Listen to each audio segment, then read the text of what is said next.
Have you ever felt like your dreams are too big? Like you want to do something great, but life keeps saying no? Maybe you want to learn English, get a better job, or just feel confident when you speak, but every time you try, someone laughs or you lose hope. If that sounds familiar, this story is for you. It's about a boy who started with nothing. No money, no teacher, not even a book. But he had one thing most people forget to have: belief in himself. Every night he studied under a streetlight. Every morning he worked hard just to survive. People told him, "You can't do it." But he smiled and said, "Just watch me." This is not just a story, it's a lesson. A reminder that you don't need to be perfect to start. You just need to start. So sit back, listen carefully, and let this story show you that English is not only a language, it's a door to your new life. Because if he can do it, so can you. Part 1. The Dream Begins. The smell of fresh tea filled the air every morning as Rafik stood behind the small wooden counter of his uncle's tea stall. The sun had barely risen, and the streets were already waking up. He poured hot tea into small glass cups, his hands moving quickly and carefully, 1, 2, 3, just like he had done every day since he was 10. It wasn't the job he dreamed of, but it was what helped his family survive.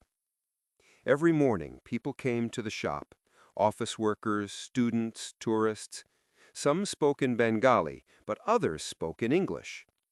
Rafik didn't understand their words, but the way they talked caught his attention. Their voices sounded confident, smooth, powerful. He often paused for a second, listening closely. "Good morning. How much is the tea? Thank you." Simple words, but they sounded magical to Rafik. He thought, "How do they speak like that? How can I learn those words?" When the shop was empty, he tried to copy them quietly. "Good morning. Thank you." But his accent made him shy. He laughed to himself, embarrassed, hoping no one heard. Still, inside his heart, a small fire started to burn, a dream. After work, he went to school, tired but eager. English class was his favorite, even though he didn't understand much. His teacher once said, "English is the language of opportunity." Those words stayed in Rafik's mind all day. But after school, while other kids went home to rest, Rafik went back to work. Money was tight, and dreams didn't fill stomachs. Still, late at night, when everyone slept, he would sneak outside with an old torn book he found near a garbage bin. It was a basic English grammar book, pages missing, cover half burned, but to him it felt like treasure. He sat under the streetlight, his eyes moving slowly over the words. Apple, boy, cat. He whispered each one softly, trying to remember. The sound of crickets filled the night, and the cold wind brushed his face. Sometimes he fell asleep on the dusty ground, book still open in his hands. Neighbors saw him and laughed. "What will English do for you, Rafik? You make tea, not speeches." But he didn't listen. He kept studying. One night, as he struggled with a sentence, he looked up at the stars and whispered, "One day I'll speak English like them. One day I'll be proud of myself." He didn't know how or when, but deep inside, he believed it was possible. That night, he wasn't just a poor boy reading under a streetlight. He was someone chasing a dream. And though the world didn't notice, something beautiful had begun. The journey of a boy who refused to give up. Because sometimes the smallest dreams shine the brightest in the darkest nights. Part 2. The Struggle. Days turned into weeks, and weeks into months. Rafik's small dream of learning English was no longer just a wish. It had become his daily battle. Every night, after long hours at the tea stall, he sat under that same flickering streetlight with his old grammar book and a second-hand phone someone had given him. The phone's screen was cracked, the battery weak, but it played English videos, and for Rafiq, that was enough. He watched short clips, people introducing themselves, asking questions, ordering food. "Hello, how are you?" "I am fine, thank you." He repeated each line again and again. His accent was heavy, his pronunciation rough, but he didn't care. He knew that practice was the only way forward. Some nights the neighbors walked by and laughed. "Still studying, Rafiq?" one man joked. "You think English will make you rich?" He smiled politely and said nothing, but when they left, his chest felt heavy. Their words hurt, even though he pretended they didn't. Inside, a small voice whispered, "Maybe they're right. Maybe this dream is too big for me." But then he remembered his teacher's words. English is the language of opportunity. And just like that, his fire came back. At the tea stall, Rafiq began practicing secretly with customers. When someone said, "1 tea, please," he would smile and reply, "Yes, sir, coming soon." Sometimes they didn't notice. Sometimes they did, and smiled back. Those little moments made his heart race with pride. But not every day was good. There were nights when he couldn't concentrate. He would stare at the same word for an hour. Beautiful, beautiful, trying to pronounce it correctly.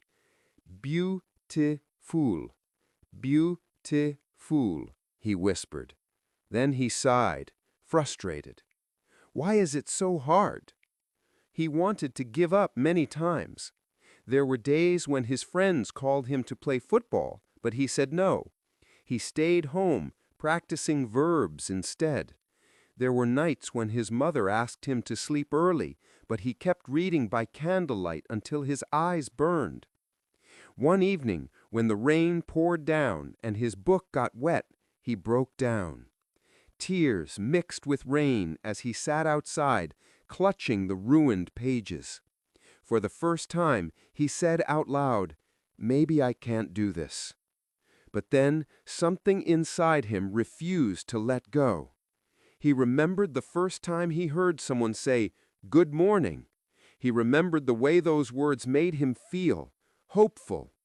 So he picked up the wet pages, dried them with his shirt, and whispered, "I'm not giving up. Not today. Not ever." That night, under the dim streetlight, Rafiq started again from the beginning. Apple, boy, cat. And as his voice echoed softly through the rain, it carried a promise. No matter how many times life knocked him down, he would always rise again. Because the road to your dream is not easy, but it's worth every step. Part 3. The Breakthrough. It was an ordinary morning at the tea stall, the kind where the air was thick with the smell of milk and dust, and the sound of car horns filled the street. Rafiq moved quickly, pouring tea, washing cups, taking money. His hands worked fast, but his mind was somewhere else, still practicing English sentences quietly under his breath. "Good morning. How are you? Thank you," he whispered as he worked. His uncle, busy counting coins, noticed and chuckled. "Still talking to yourself, Rafiq?" he teased. Rafiq just smiled. He was used to it. That morning, something unusual happened. A tall man with a camera around his neck walked into the stall. His skin was fair, his accent different, a tourist. The man smiled warmly and said, "Excuse me, can I get some tea, please?" The entire shop went silent. The customers turned to look. Nobody understood what the man had said. They all stared blankly, except Rafiq. His heart started racing. "This is it," he thought. "This is my chance." He took a deep breath, smiled, and replied, "Yes, sir. 1 cup of tea coming." The tourist's face lit up. "Oh, you speak English! That's great!" Rafiq's hands trembled slightly as he poured the tea. His mind replayed every English word he had practiced under the streetlight. When he handed over the cup, he said confidently, "Here is your tea, sir. Hope you like it." The man smiled. "Thank you so much. It smells amazing." The small crowd around the stall looked at Rafiq in surprise. They whispered to each other, "Did you hear that? Rafiq spoke English. How did he learn?" For the first time, no one laughed. They were impressed. The tourist finished his tea, took a photo of Rafiq, and said, "You're doing great, my friend. Never stop learning." Then he handed him a tip, a note worth more than Rafiq earned in a whole day, and walked away. Rafiq stood there, stunned. He wasn't thinking about the money. His eyes were filled with tears, but not of sadness, of pride. All those nights under the streetlight, all those moments of doubt, all those laughs he ignored, they were finally worth it.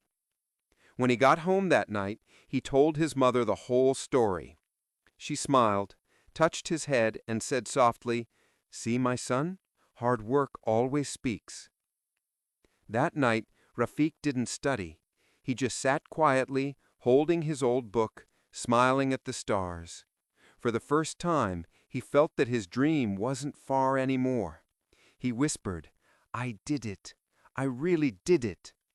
And deep inside, he knew this was just the beginning, because one small moment of courage can change everything.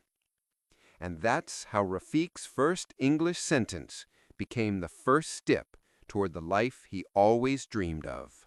Part 4. The Transformation. After that special day with the tourist, something inside Rafiq changed forever.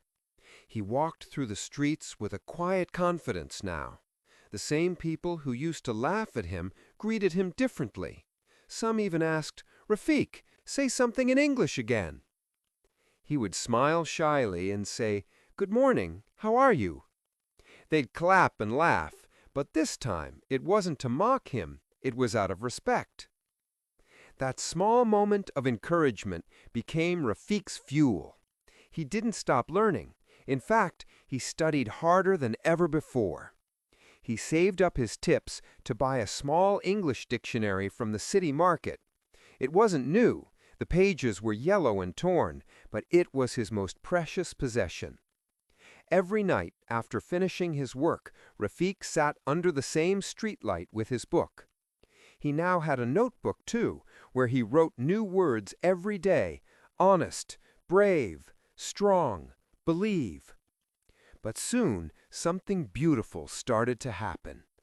One evening, a little boy named Kareem came to him and said, "Paya, can you teach me English like you?" Rafiq smiled. "Of course," he said. "Let's start with the basics." They sat under the light, together, repeating words: apple, boy, cat. Soon, more children joined. They brought small notebooks, pencils, and curious smiles. Before long, the quiet corner under the streetlight became a small classroom. Rafiq didn't have fancy tools or a blackboard, but he had something more powerful: passion. He taught the way he had learned, slowly, patiently, and with love. He used real stories instead of boring grammar drills. He told them about the tourist, about his mistakes, about the nights he almost gave up. "Don't be afraid of mistakes. Every mistake is a step toward learning," he told them. Even adults started to come. Some of the same men who once teased him now sat quietly, repeating English sentences after him. At first, it felt strange, but Rafiq didn't hold grudges. He was proud, not angry. His mother watched from the doorway every evening, her heart full of joy. She often said, "My son turned his pain into purpose." Word spread across the neighborhood: the tea boy who taught English. One day, a local newspaper wrote a small story about him. From tea stall to teacher, Rafiq inspires his village. When he saw his name in print, he smiled and whispered, "All those nights, they were worth it." Rafiq realized something powerful. Learning English was never just about words. It was about believing in himself. It was about changing how he saw his own value. And by helping others find their voice, he had finally found his own. That night, as the children shouted, "Good night, teacher," under the soft glow of the streetlight, Rafiq looked up at the sky and smiled. His dream had become bigger than himself. It had become a light for others. Part 5. The Message to You. Years passed, and Rafiq's life began to look very different from the one he once knew. The boy who once stood behind a tea counter now stood in front of a small classroom filled with eager faces. Some were children with torn notebooks. Others were adults holding pens for the first time in years. But every single one of them came for the same reason. They wanted to learn, just like Rafiq once did. Every time he spoke, his students listened closely. His accent wasn't perfect. His accent was still strong, and sometimes he searched for the right words. But his voice carried something far more powerful, truth. "Don't be afraid to start small," he often told them. "I started with just 3 words, apple, boy, cat.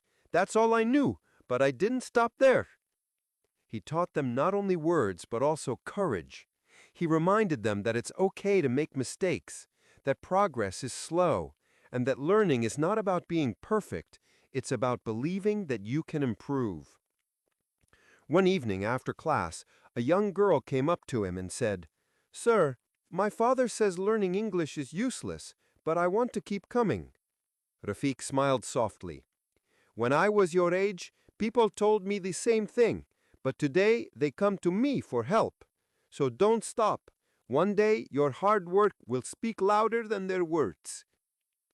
The girl smiled, her eyes shining with hope, the same kind of hope Rafiq once carried under the streetlight. Sometimes when the night was quiet, Rafiq still visited that old corner where it all began. The pole was rusty now, the light dimmer. But when he stood there, he could almost see his younger self, tired, barefoot, holding that half-burned grammar book, whispering words into the dark. He would smile and whisper back, "You did it, my boy. You really did it." Rafiq knew now that success isn't about being rich or famous. It's about growing a little every day. It's about believing when no one else does. It's about using your story to inspire others to start theirs. He often told his class, "Don't wait for the perfect moment. Start now. Speak even if you make mistakes. Learn even if it's hard, because every step, no matter how small, takes you closer to your dream."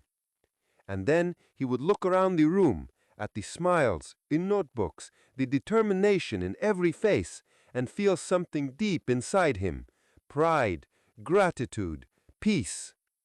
Rafiq's journey began with just one broken book and a dream, but it didn't end there. It became a lesson for everyone who ever felt small, scared, or unsure. Because if a tea stall boy can change his life through faith and effort, then maybe, just maybe, so can you.